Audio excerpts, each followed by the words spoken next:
مدینہ شریف کی زمین ہے، مسجد کا صحن ہے، حضور کے صحابہ ہیں۔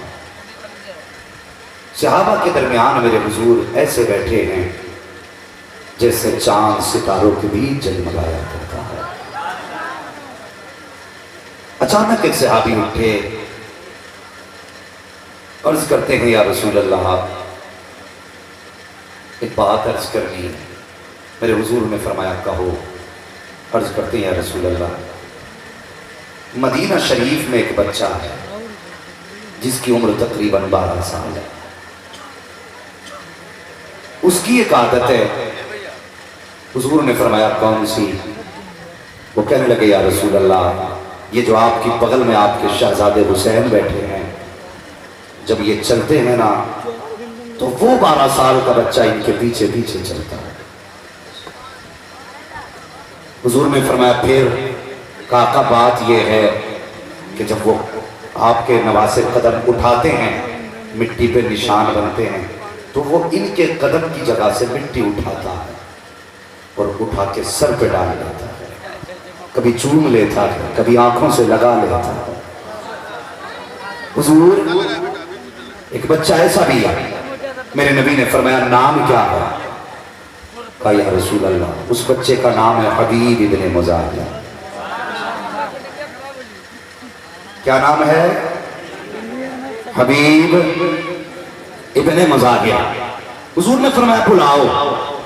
آقا کے حکم پہ بچے کو بلایا گیا۔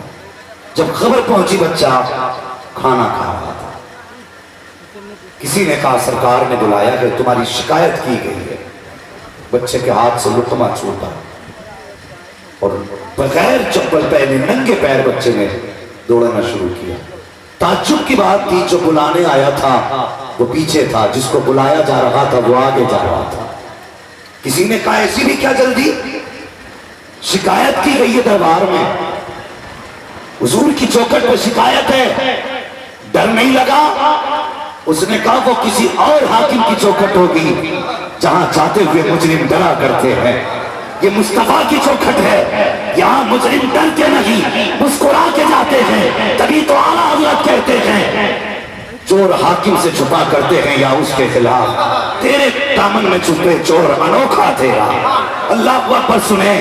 بچہ گیا حضور کی چوکھٹ پہ پہنچا، میرے مصطفیٰ نے دیکھا، اشارہ کیا حبیب ذرا قریب آئی ہے۔ حبیب قریب آئے ہیں، میرے مصطفیٰ فرماتے ہیں حبیب شکایت کی گئی ہے۔ آقا کون سی شکایت؟ کہا اسے جانتے ہو؟ کہا جی۔ کہا کون ہے یہ؟ کہا آپ کے نواسے حسین ہیں۔ کہا جب یہ چلتے ہیں تو تم پیچھے چلتے ہو؟ جی یا رسول اللہ۔ کہا ان کے قدموں کی جگہ سے مٹی اٹھاتے ہو؟ جی یا رسول اللہ۔ کہا پھر اٹھا کے سر پہ ڈالتے ہو؟ جی یا رسول اللہ۔ کبھی چوم بھی لیتے ہو؟ کہا جی۔ آقا فرماتے کہ یہ کرتے ہو؟ کہا ہاں۔ کہا اس کی شکایت کی گئی ہے۔ اللہ اکبر، اتنا سننا تھا۔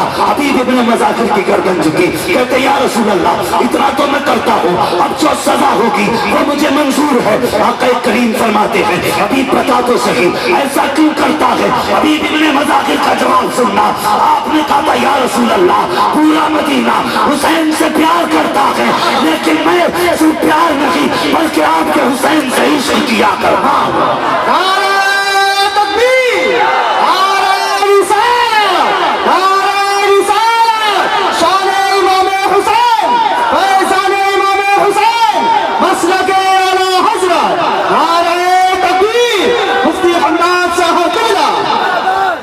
ابھی نام سنو۔ حضور کھڑے ہو گئے اور یوں بازو پھیلا دیے۔ کائنات کی کوئی شے حضور کی مثل نہیں ہو سکتی۔ خدا کی قسم بس سمجھانے کے لیے میں نے ہاتھ کا اشارہ کر دیا۔ حضور نے بازو پھیلایا، سینے سے لگایا۔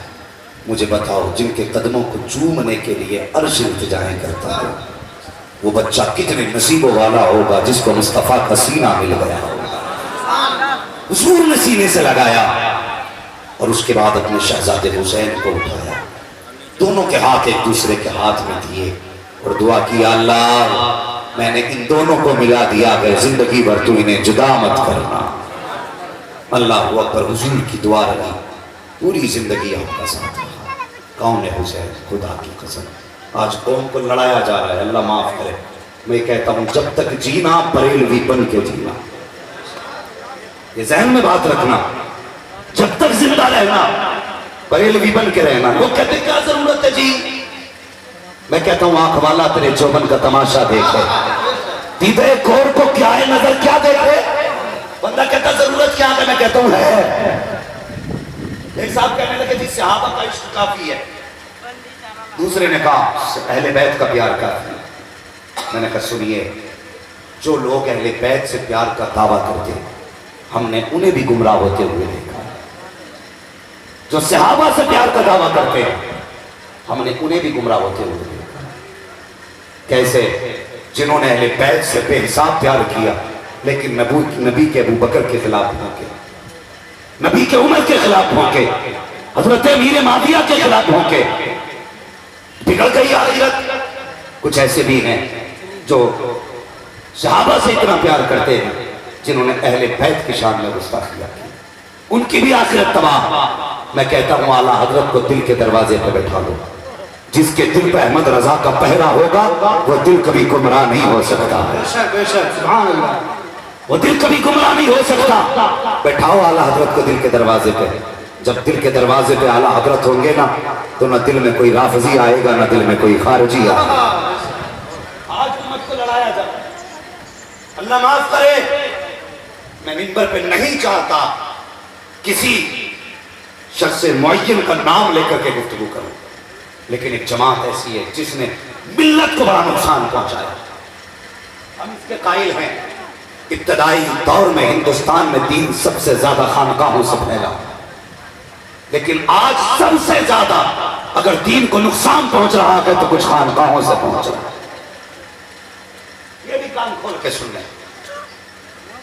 اس لیے خانقاہ کا انتخاب بھی دیکھ بھال کے کریں. ہم اس خانقاہ میں جائیں گے جس خانقاہ میں مسلک اعلیٰ حضرت کا ٹھپا لگا ہوگا. لکھیں اس بات کو دل پہ، ورنہ لوگوں نے قادری لام کے آگے لگا کر کے ابو بکر کو گالیاں دی، نبی کے عمر کو گالیاں دی. میں بھی حضور کی غلام تھا، حضور کے اولاد کا غلام ہوں، صحابہ کا بھی غلام ہوں. اور خدا کا شکر ادا کیا کرو تمہیں اور مجھے رب نے رضوی بنایا ہے، رضوی بنایا ہے. جنت میں جانے کے لیے صحابہ کا دامن بھی ضروری ہے، اہل بیت کا دامن بھی ضروری ہے. یہ ضروری گفتگو ہے اس لیے کر رہا ہوں. رہ گئی واقعاتی گفتگو تو انشاءاللہ کبھی پھر بھی سنا دوں گا، لیکن چاہتا ہوں آج دلوں پہ مہر لگ جائے. آج ضرورت ہے، ہر گاؤں کے اندر رافضیت گھستی جا رہی ہے، رافضیت گھستی جا رہی ہے، اور اہل بیت کا نام لے کر کے قوم کو گمراہ کیا جا رہا ہے. بس ارباب منبر کی دعائیں چاہیے. بات سچی ہو تو آپ تائید کریں ورنہ منبر سے اتار دیں.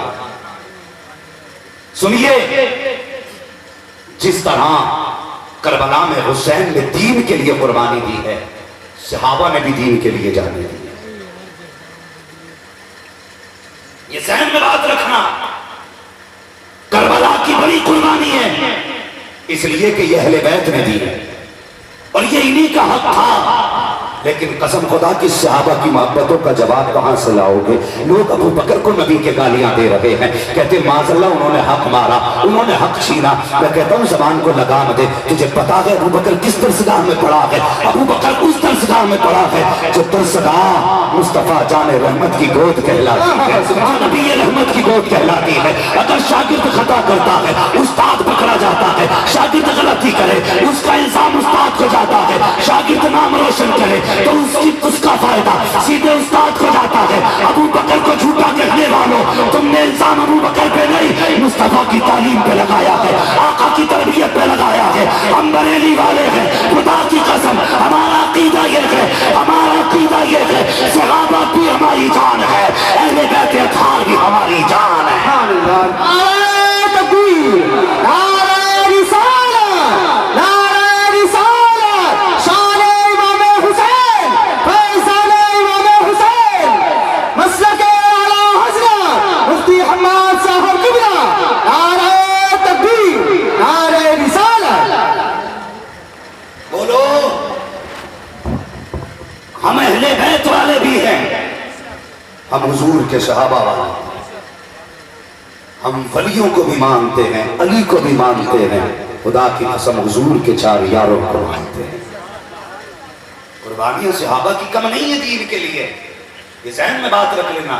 ایک دن ابو بکر صدیق نے اپنے والد کے منہ پہ تماچا مارا، اپنے والد کے منہ پہ، اور آستین ایسی اوپر چڑھی تھی حضور کی چوکھٹ پہ آ گئے۔ میرے حضور نے فرمایا ابو بکر خیر تو ہے؟ رونے لگے، کہنے لگے یا رسول اللہ اجازت دے میں اپنے باپ کی گردن کاٹنا چاہتا ہوں۔ کیوں؟ آقا وہ آپ کے خلاف بھونکتا ہے، ابو بکر کو گوارا نہیں ہوتا، یا تو اجازت دیں میں باپ کی گردن کاٹوں، یا پھر دعا کرتے اللہ میرے باپ کو بھی آپ کے قدموں میں جگہ دے دے۔